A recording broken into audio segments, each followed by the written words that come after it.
PNG, you've done it again. Saved my Pacific Championships. I told everybody out there, don't back against PNG. I got burnt in the first game and I learnt my lesson and went 3 from 3 with PNG leading the way over the Cook Islands last week. Now, before we break down their huge promotion relegation matchup, subscribe to the channel, give us a like, and after the video, comment and let me know what you think about my tips, and how about you share some of your tips.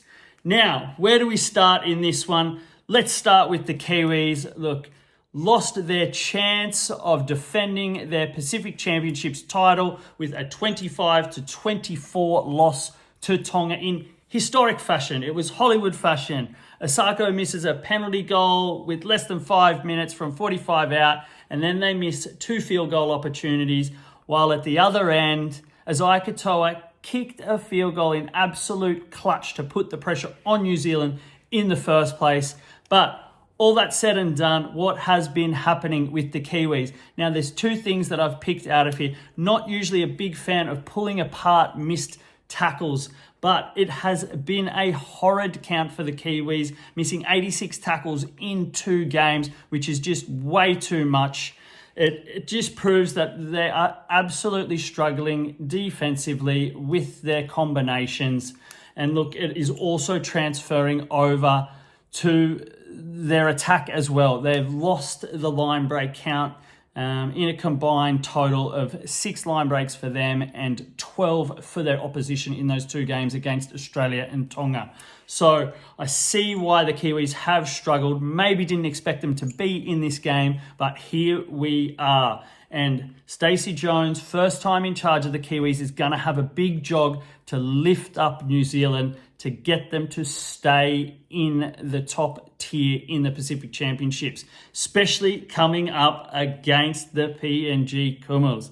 Now, where has it been going right for PNG? Look, it starts off with their back 5. They have been immaculate in the first 2 games, doing the hard yards and doing the bread and butter that wins games. They're using somewhat of what's become a Penrith type model.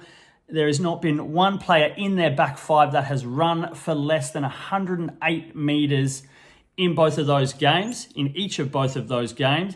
And they're actually averaging 164 meters per player in their back 5 over the 2 games in single games. So you could say 328 meters, total in those games. So it's been a huge workhorse effort by the back 5, and that is why they have won the territory in both of their games, giving their attack an opportunity to score points.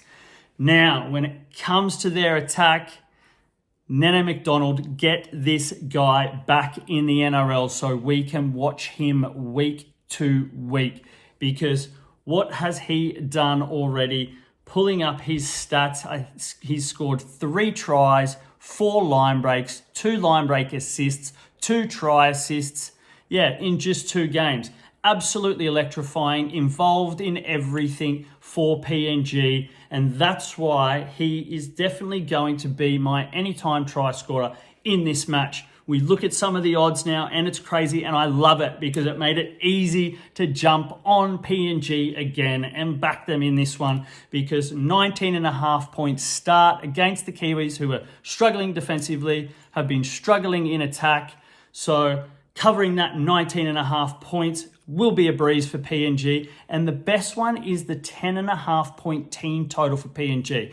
Look, they scored 42 points in their second game against Cook Island. They scored 22 points again. Reece Martin is back, so the goal kicking will be on absolute point. So loving the 10.5 point team total for PNG to go over, PNG to cover the 19.5 points, and Nene McDonald to score a try. And you know what? I'll even be having a little splash on PNG to upset the Kiwis in this one and be promoted into the top tier of the Pacific Championships, going up against Australia and Tonga next year. Now, they're your 3 best tips for PNG versus the Kiwis. Go the Kumuls.